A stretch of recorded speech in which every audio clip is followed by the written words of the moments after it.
Hi, this is Dan Fivestone of Encouragemint.com. I'm here today at Pawsibilities Animal Rescue Shelter in Harleysville, Pennsylvania. It's about 20 miles outside of Philadelphia. This is a family-run shelter that officially started in 2009, but their impact on the community started long before that. This is a no-kill shelter, and they're very proud of that fact. They have an active volunteer program with about 40 volunteers, 20 adults and 20 children, and some of their volunteers have special needs. We'll find out more about that later. We're here today to find out how we might help this very worthy organization. Today we have the privilege of speaking with Samantha Carroll, founder of Pawsibilities Animal Rescue Shelter. How are you today? I'm good, how are you? Just fine.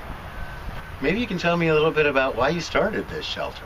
Well, I've always loved animals, particularly cats. I was born into a cat house, so they were there before me. And growing up, they sort of found me, and I'd bring home cats, and we'd bring them into the barn. As long as they were in the barn, it was okay. I got about 20, and my mom said, "Wait, something has to be done. You should start maybe trying to adopt them out." So that's how we got into the shelter aspect. I got my degree in veterinary technician, and I worked at a bunch of vet hospitals, which both helped me learn about cats and gave me more cats to bring home. I was going to say, I see a lot of other animals around here. What made you decide to focus on cats? We do other animals, but the greatest need in our area seems to be cats. Samantha, I understand you have a very active volunteer program here. How did that get started? We do. We have about 40 volunteers, half children and half adults. We have some different programs that we do. We have some special needs volunteers. We have a special child's volunteer program that we work with one of the local 4-H programs also. That's wonderful. What do some of the younger kids do here? Our youngest volunteer is probably 5. She comes with Grandma maybe once a week and brushes cats. Grandma fills water and she helps carry the bowls back and forth. As they get older, they help us clean a little bit more. And as they get more comfortable with the cleaning, a lot of times the kids think it's gross. We work them into it. I was going to ask you, what does the average volunteer do here? How does a day start for a volunteer?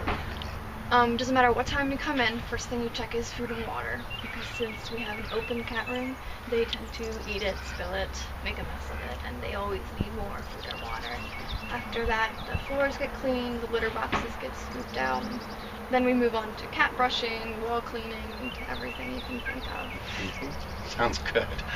Sounds like a lot of experience for some of these people. It is, and it works out really well for the kids. They get to learn how to be responsible, and they always try to take home cats. Tell me something about some of your special needs volunteers. We normally get calls from different social workers from the different agencies in the area looking for volunteer opportunities for the different levels of their clients to help out. I understand that you did have a volunteer here for about a year, and he came in as an autistic person who wasn't very well socialized. Tell me about his experience here. That was Michael. He was with us until very recently, and hopefully he'll be coming back when he can. But even being around the cats and being around the other volunteers, it really helped his social skills. It helped his responsibility level go up. In addition to the volunteer program, I understand you have some other programs here. Can you tell me what it is to foster a pet? Fostering is when volunteers can take a cat home either for a certain amount of time or just for a holiday or a weekend overnight. They get to play with them and give them extra attention. That's such a novel approach. How does that benefit the cat, and how does that benefit a potential cat owner?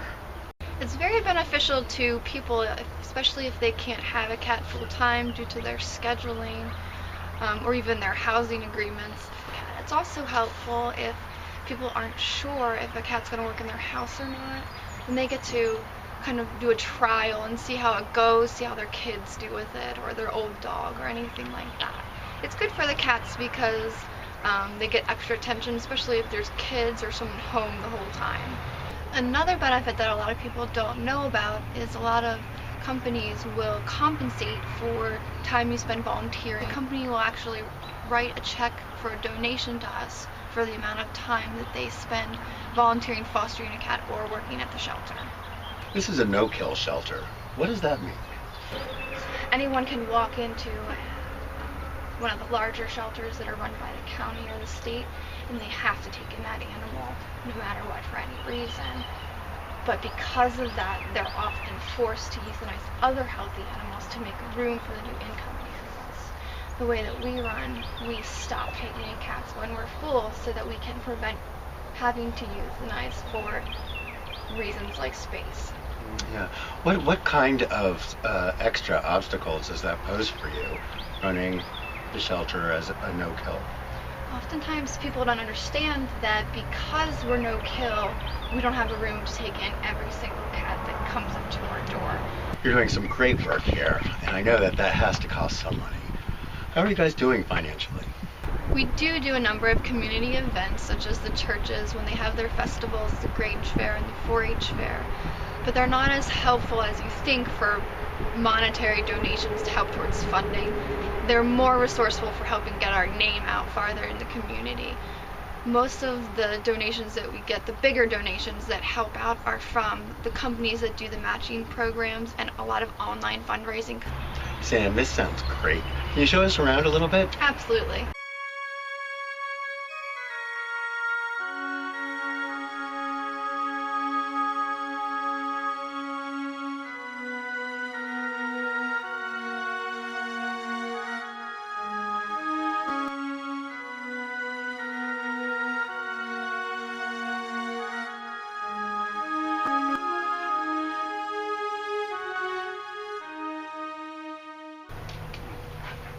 So this is our barn that we converted. In this area we have a lot of storage.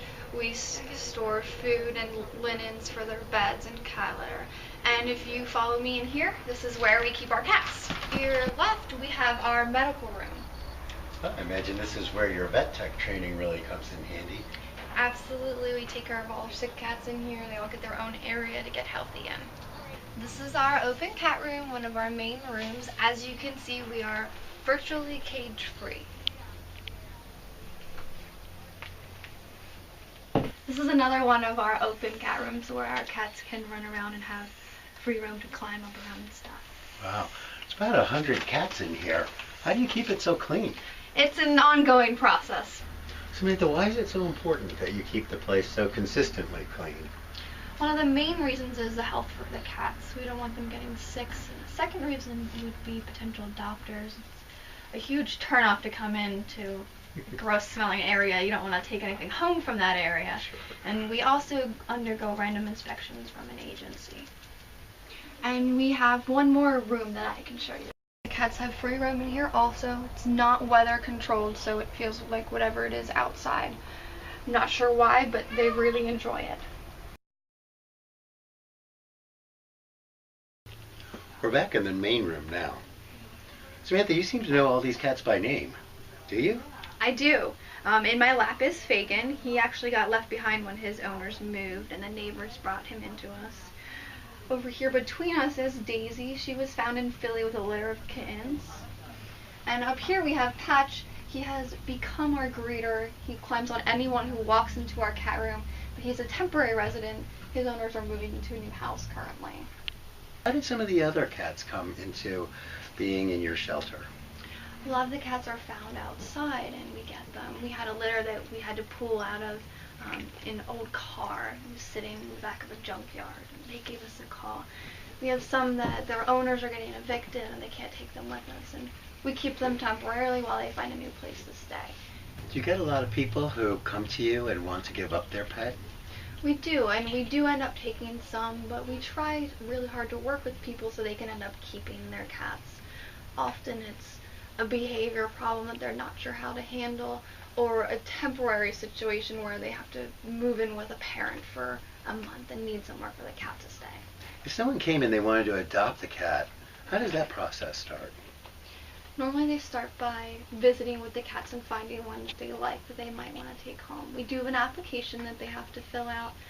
We aren't looking to keep them from adopting. We just want to make sure it's a good fit and that it's a safe place for the cat to go live. With so many cats, though, why would they need to fill out an application. Why wouldn't you just give them, the cat that they loved? It's safety for the cat. We don't want someone coming in for the wrong reasons to try and take a cat that would be dangerous to the cat. That makes sense. If someone wanted to help out at the shelter here, what are some of the things they could do? People can help out by volunteering if they have the time, and often we get individuals who like to create drives that they collect items from their friends and family to bring in for us. Are there ways for someone to help out if they don't live locally? They can go online and donate on our website, and even sharing a picture of one of the adoptable cats will help find homes. Wow. If someone's not in a position to donate money, are there other items of need? We always need supplies, anything from bleach and paper towels to old shirts that you don't want anymore and blankets. Samantha, it's been wonderful speaking with you this afternoon and getting to learn a little bit about your shelter, Pawsibilities. Thank you so much for your time. Absolutely. If you'd like to learn more about this great organization, you can read our interview with Sam's mom, Sherry Carroll, on Encouragemint.com. There you'll also find specific items of need for the organization and how you might be able to help out even if you don't live local to this area. Well, our interview with Samantha is over, but one of the things we did discuss off camera was the lack of plumbing in this barn. It makes it really hard for them to carry buckets of water between the buildings for washing dirty toys and feeding the animals and just generally keeping things clean. It'd be a great surprise if maybe we could help them out if someone is a plumber or knows a plumber who could work on a very discounted or even free basis. That would really help out all of the people here that work so hard. This is Dan Fivestone from Encouragement.com. I'll see you next time.